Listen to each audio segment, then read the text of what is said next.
Hello guys, कैसे हैं आप सब लोग। लेवल अप की सेकंड एपिसोड के साथ हाजिर हूँ। अभी तक जिसने मेरे चैनल को सब्सक्राइब नहीं किया, चैनल को सब्सक्राइब कर दे, वीडियो को लाइक और शेयर कर दे, शुक्रिया। जिन्वू कहता है, आज ये पहली बार नहीं है जब मैं अपने आप को मौत के इतना ज्यादा करीब महसूस कर रहा हूँ। जब मैंने हंटर गिल्ड को ज्वाइन किया था तो अपनी पहली रेड के दौरान मैं अपनी पार्टी से अलग हो गया था और वहीं पर एक ई रैंक मॉन्स्टर ने मेरी बैक पर हमला किया था, जिसकी वजह से मैं हफ्तों तक हॉस्पिटल में रहा। फिर एक बार मैं एक डंजन के अंदर काफी दिनों तक बंद रहा, जहां पर मैं भूख की वजह से मरने वाला था। हालांकि वो सारे डंजन लो रैंक के डंजन थे, लेकिन फिर भी हर बार मैं मरते मरते बचा हूँ। मेरे बाकी के सारे टीममेट्स अपने मैजिकल कोर्स को बेचकर अपने लिए बेहतरीन वेपन खरीदते थे, ताकि वो पहले से भी ज्यादा स्ट्रॉन्गर मॉन्स्टर्स को हरा सके और ज्यादा पैसे कमा सके। लेकिन मैं ऐसा नहीं कर सकता था। मुझे अपनी माँ के हॉस्पिटल के बिल देने थे, इसलिए मैं अपने लिए वेपन्स नहीं खरीदता था और मैं बिना वेपन्स के ही डंजन में आ जाता। और इसके अलावा मैं अपने लिए एक हीलर भी नहीं रख सकता था, क्योंकि हीलर को भी पैसे देने पड़ते हैं। और अगर मैं बहुत ज्यादा जख्मी हो जाता हूँ तो गिल्ड के दोस्त मुझे अपने हीलर से हील करवा देते थे। यहाँ तक कि मेरे दोस्त भी बातें करते थे कि मैं हर बार डंजन से जख्मी होकर बाहर निकलता हूँ, हीलर्स के ऊपर बोझ बढ़ जाता है, उन्हें हर बार मुझे हील करना पड़ता है। और फिर उन सब लोगों ने मुझे वीकेस्ट हंटर कहना शुरू कर दिया कि मैं हर बार डंजन में जाता हूँ और जख्मी होकर वापस आता हूँ, क्योंकि मैं सबसे ज्यादा वीक हूँ। हालांकि मैं एक हंटर हूँ, लेकिन मैं बिल्कुल यूजलेस हूँ। ये सारी बातें करने के बाद हमारी स्टोरी फिर से प्रेजेंट में आ जाती है। जिन्वू जैसे ही बॉस के स्टैचू की आंखों की तरफ देखता है तो उसकी आंखें चमक रही होती है। जिन्वू जल्दी से चिल्लाकर बाकी टीम वालों से कहता है, जल्दी से नीचे झुक जाओ। उनमें से आधे लोग तो जल्दी से झुक जाते हैं, लेकिन आधे लोग खड़े रहते हैं। बॉस स्टैचू की आंखों से लेजर निकलता है जो कि सामने उनकी तरफ अटैक करता है। जितने भी खड़े होते हैं वो सारे के सारे मर जाते हैं, जबकि मिस्टर सोंग का हाथ भी कट जाता है। बाग किम से कहता है, क्या तुम ठीक हो? किम उसे कहता है, हम बिल्कुल ठीक हो। वो सारे लोग अभी नीचे ही झुके होते हैं। मिस्टर किम कहती है, मैं तो बड़ी मुश्किल से बचा हूँ। अगर जिन्वू चिल्लाकर नहीं कहता तो हम लोग भी मर चुके होते। जबकि जूही इस सब की वजह से बेहोश हो जाती है। जिन्वू उसके पास ही बैठा होता है और उसे जगाने की कोशिश कर रहा होता है। मिस्टर सोंग चिल्लाकर बाकी टीम वालों से कहते हैं, अपनी जगह पर बैठे रहो, कोई भी खड़े होने की कोशिश मत करना। अगर हम लोग खड़े होंगे तो ये हम पर फिर से अटैक करेगा। मिस्टर सोंग जिन्वू के पास जाते हैं और उसे कहते हैं, तुम्हें घबराने की जरूरत नहीं, ये सिर्फ बेहोश हुई है। हालांकि ये एक बी रैंक की हीलर है, लेकिन फिर भी ये सिर्फ बेसिक रेड्स पर ही जाती है। लेकिन ये वाली रेड कोई बेसिक नहीं लग रही। जितने लोग तुम्हारी बात सुनकर झुक गए थे वो सारे लोग बच गए, जबकि बाकी के सारे मारे गए। जिन्वू से कहता है, क्या वाकई में ऐसी बात है?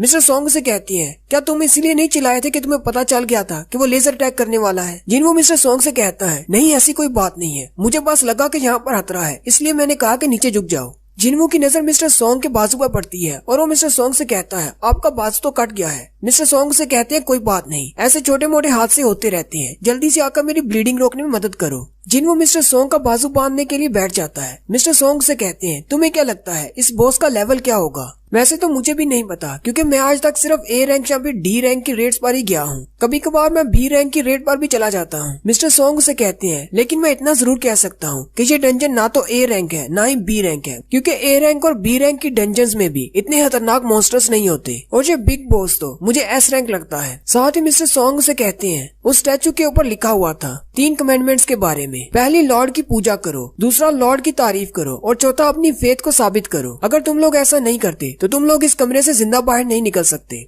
जिन्वू मिस्टर सोंग से कहता है, तो इसका मतलब ये जो कुर्सी पर बैठा है यही इन सब का लॉर्ड है और हम इन सब को नहीं हरा सकते। और यहीं पर फिर से एक बैकग्राउंड स्टोरी बताई जाती है कि आज से 10 साल पहले इस तरह के पोर्टल्स ओपन होना शुरू हुए थे। इससे बहुत ही अजीब सी बातें होना शुरू हो गई। हमारे इंसानों में बहुत सारे ऐसे इंसान थे जो कि हंटर्स बन गए और उनके अंदर बहुत सारी सुपर एबिलिटीज आ गई। मैं भी एक हंटर बन गया, लेकिन मेरे अंदर कोई भी ऐसी सुपर एबिलिटी नहीं आई, इसलिए मेरा रैंक सिर्फ ई ही रहा। हालांकि मैं नॉर्मल इंसानों से बहुत ज्यादा पावरफुल हूँ, लेकिन दूसरे हंटर्स के मुकाबले में मेरी पावर बहुत ज्यादा कम है। कोई भी नॉर्मल इंसान इन पोर्टल्स को पार करके अंदर नहीं आ सकता। सिर्फ हम हीरोज ही हैं जो कि इन डंजन्स को पार करके अंदर आते हैं और इन मॉन्स्टर्स को मारते हैं। लेकिन कई बार ऐसा होता है कि इन डंजन में कुछ ऐसे मॉन्स्टर्स निकल आते हैं जो कि हमारी सोच से भी ज्यादा डरावने होते हैं। जिन्वू मिस्टर सोंग से कहता है, क्या आप ठीक है? आपकी ब्लीडिंग तो रुक ही नहीं रही। मिस्टर सोंग से कहते हैं, इसके अलावा हम लोग और कर भी क्या सकते हैं? यहाँ पर आते वक्त मैंने अपने साथ 3 हीलर लिए थे। उनमें से एक हीलर तो लेजर बीम की वजह से मर गया, उसकी तो बॉडी भी नहीं मिल रही, जबकि दूसरा हीलर बहुत ज्यादा डर गया है और तीसरा हीलर वो लड़की है जो कि पहले से बेहोश हो चुकी है। मुझे नहीं लगता कि थोड़े वक्त के लिए मुझे कोई हीलर मिलने वाला है। मिस्टर सोंग जिन्वू से कहते हैं, मुझे लगता है कि हमें यहीं पर झुके रहना चाहिए जब तक कि सिचुएशन थोड़ी ठीक नहीं हो जाती। जैसे ही हमें मौका मिलेगा हम लोग यहाँ से भाग जाएंगे। सारे टीम वाले बैठे रो रहे होते हैं और कहते हैं, हमारे साथ ऐसा क्यों हो रहा है? ये तो सिर्फ एक डी रैंक की डंजन थी, यहाँ पर इतना पावरफुल बॉस कैसे हो सकता है? जिन्वू भी सोच रहा होता है, अगर हम यहीं पर खड़े रहे तो क्या हम बच पाएंगे? लेकिन अगर हम यहाँ से भाग जाते हैं तो दरवाजे पर वो गार्ड है, वो भी हमें मार डालेगा। मुझे नहीं लगता कि ये स्टैचू हमें यहाँ से निकलने देंगे। उसी वक्त उनकी टीम का एक और मेंबर उठकर खड़ा हो जाता है और कहता है, मैं यहाँ पर ऐसे नहीं मार सकता, मुझे यहाँ से वापस जाना है। मैंने इतनी मुश्किल से एक बड़े गिल्ड को ज्वाइन किया था, अब मैं यहाँ पर मर नहीं सकता। उस हंटर की स्पेशल पावर स्पीड है, वो अपनी मसल्स पर जोर डालकर बड़ी स्पीड से आगे बढ़ सकता है। मिस्टर सोंग चिल्लाकर उसे कहती है, तुम क्या करने की कोशिश कर रही हो? मैंने तुमसे कहा कि हिलना मत। वो हंटर मिस्टर सोंग से कहता है, मुझे इस बात की जरा भी परवाह नहीं, मुझे पता है कि मेरी स्पीड बहुत ज्यादा है, मैं इस स्टैचू के पकड़ने से पहले यहाँ से निकल जाऊंगा। वो अपना स्टैंस लेकर एक जोरदार जंप लगाता है और स्पीड के साथ दरवाजे की तरफ जाता है। जैसे ही वो दरवाजे के थोड़ा सा करीब हो जाता है, उसी वक्त वो बड़ा स्टैचू उसके ऊपर लेजर अटैक करता है और उसके पाँव के अलावा और कुछ भी नहीं बचता। बाकी के हंटर्स और भी ज्यादा घबरा जाते हैं और चिल्लाना शुरू कर देते हैं। जिनवू भी कहता है, ये स्टैचू तो हमें जिस वक्त चाहे तब मार सकते हैं।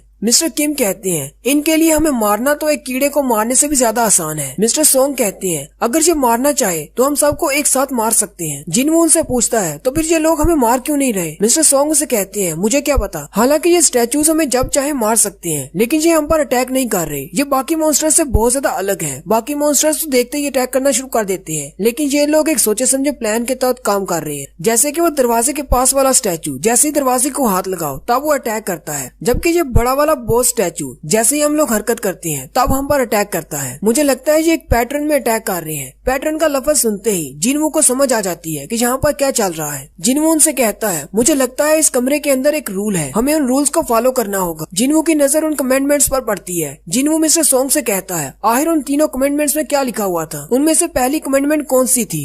मिस्टर सोंग से कहते हैं, उनमें से पहली ये थी, लॉर्ड की पूजा करो। जिनवू उस बड़े स्टैचू की तरफ देखता है और कहता है, मुझे लगता है ये बड़ा स्टैचू लॉर्ड है। और साथ ही वो थोड़ा सा ऊपर की तरफ उठना शुरू करता है। मिस्टर सोंग उसे कहते हैं, कहीं तुम पागल तो नहीं होगे, तुम मारे जाओगे। जिनवू उसे कहता है, ऐसी बात नहीं है, मुझे लगता है कि मैंने फिगर आउट कर लिया है। ये बड़ा वाला स्टैचू हम पर तब अटैक नहीं करता जब हम लोग हरकत करते हैं, बल्कि ये तब अटैक करता है जब हम लोग एक सर्टेन हाइट से ऊपर उठते हैं। मुझे लगता है कि मैंने पहली कमेंडमेंट का मतलब समझ लिया है, लॉर्ड की पूजा करनी, मतलब लॉर्ड के सामने झुकना है। हमें सबको इसके सामने झुकना होगा। मिस्टर किम और बैक उसे कहते हैं, कहीं तुम पागल तो नहीं होगे, इसका मतलब ये कैसे हो सकता है? जिनवू उनसे कहता है, मैं बिल्कुल ठीक कह रहा हूँ, लॉर्ड की पूजा करना, इसका मतलब यही है कि हमें इसके सामने झुकना होगा। हम इसके सामने झुकेंगे तो ये हम लोगों पर अटैक नहीं करेगा। मिस्टर सोंग हंसते हुए से कहते हैं, इसके अलावा हम कुछ कर भी नहीं सकते। फिर वो सबसे कहते हैं, सभी लोग इसके सामने झुक जाओ। वो सारे लोग बॉस स्टैचू के सामने झुक जाते हैं और कहते हैं, हमें जिंदा रहना है, हमें यहाँ से निकलना होगा। अगर ऐसा करके हम लोग यहाँ से निकल सकते हैं तो हम लोग ऐसा जरूर करेंगे।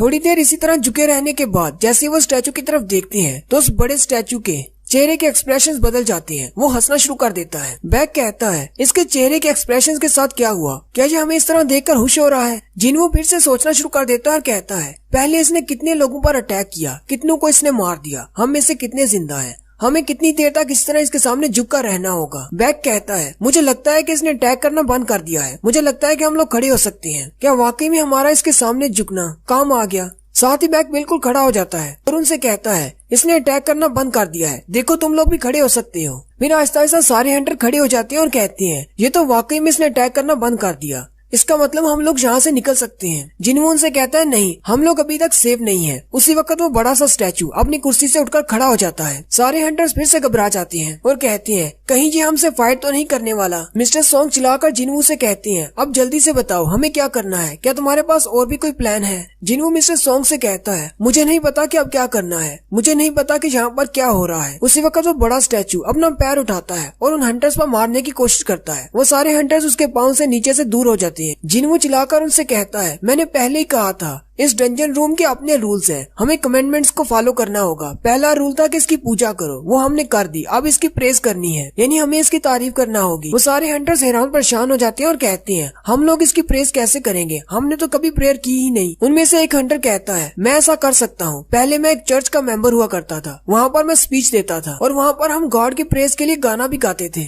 वो हंटर आगे बढ़ता है और अपने गले में पहने हुए क्रॉस के नेकलेस को पकड़ते हुए कहता है, लॉर्ड मैं आपका बंदा हूँ, मेरे ऊपर अपनी ब्लेसिंग्स की बरसात करो और मुझे एक नया इंसान बना दो जो कि गुनाहों से पाक हो। मेरे अंदर से सारी डार्कनेस को खत्म कर दो और मेरी सारी कमजोरियों को दूर कर दो। मेरे लॉर्ड मैं आपसे बहुत ज्यादा प्यार करता हूँ, आपको मेरी मदद करनी है। मिस्टर किम कहती है, क्या वाकई में इसकी प्रेस काम कर रही है? बाक कहता है, शायद काम कर रही है, क्योंकि वो